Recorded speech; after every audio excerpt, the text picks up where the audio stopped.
Today we're going to be dissecting some flowers, and I want to just start out by showing you some samples and demonstrating what we're going to do. This is a flower bud. We can see that it is closed. One of the flower parts that we discussed in class were the sepals. Oops, sorry.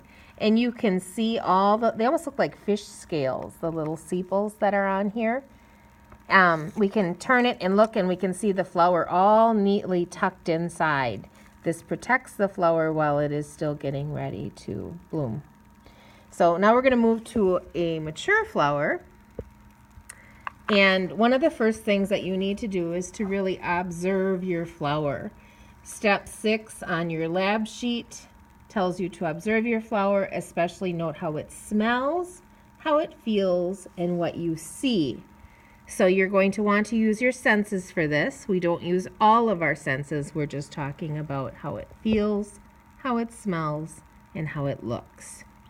So if I smell my flower, I can tell that it smells very earthy, maybe a little bit sweet and fragrant. So we're thinking about words that we can use that would describe that smell to others. Some flowers may have more of a spicy smell. So really think about how your flower smells. In this open flower, we can see the sepals down underneath, and we can also identify the petals. These were some of the parts that you looked at on your lab sheet when we were watching the slideshow. In the center of the flower, we begin to identify some of the male and female parts, the stamen and the carpel and pistil. If we look down into the center, the very middle of the flower, this is where our carpel is located. The stigma, the style, and the ovary would be down that tube. We talked about that in class and compared it to kind of a paddle, shaped like a paddle, and this would be the top part of that. We can also see the male part on the outside, those anthers, and they have the filaments. If we look way down inside, we can see those filaments, which we compared to fishing line. And then the yellow part is the pollen on top.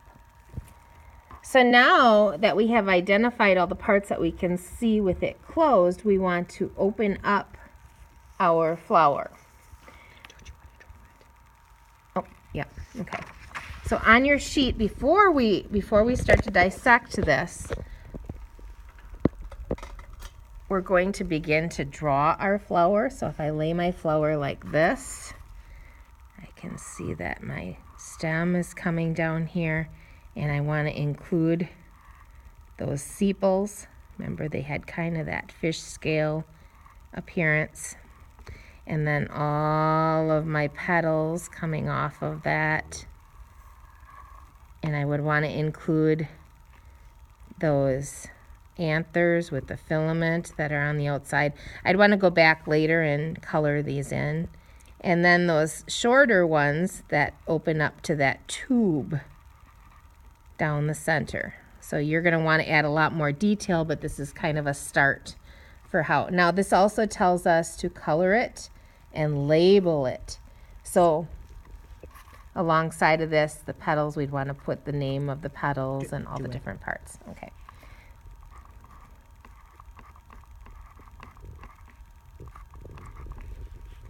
Stem.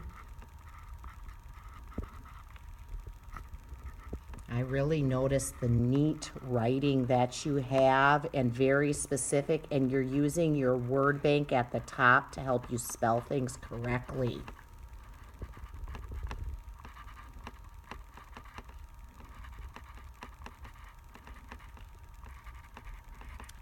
So you will continue that part, boys and girls, by labeling all of the parts you see before you cut it open.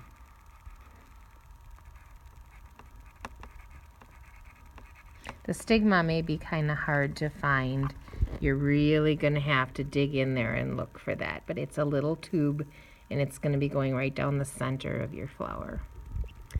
Okay.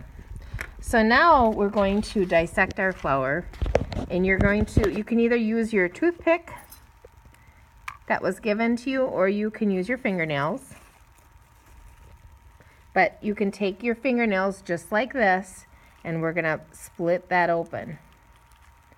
And as you break it open, you get a much better view of the inside. This one actually has seeds in it. Wow. So that means that this flower was fertilized.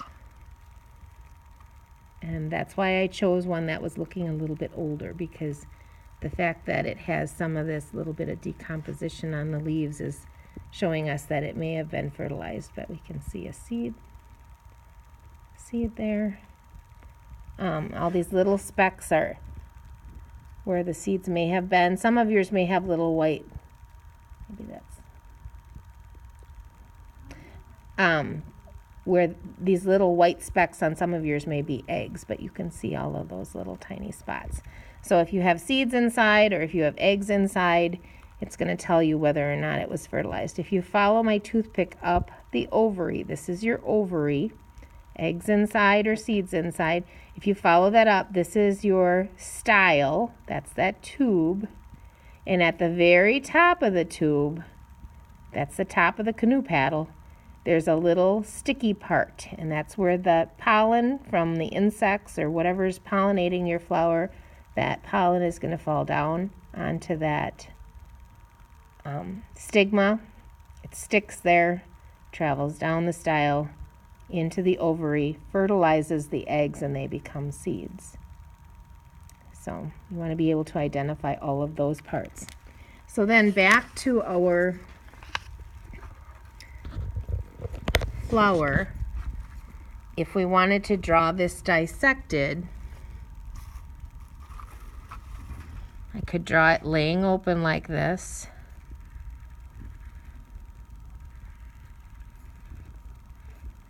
And then this is the tube, the ovary inside. And I would want to label this the style, the stigma,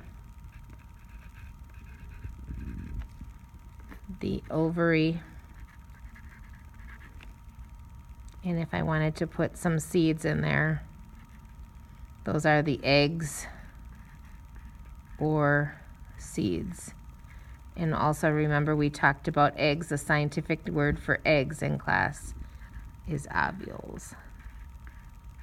I kind of ran into my words up there, but I'm hoping that you will do a neater job. I could do better here if I were taking a little more time. So we want to include all those parts again that we're seeing, even though it's... And label. And label everything, yeah. Dissected the same way that it was before it was dissected. And this, of course, is an unfinished drawing. This is unfinished. That would be complete and colored in order to do a good job on this, yeah.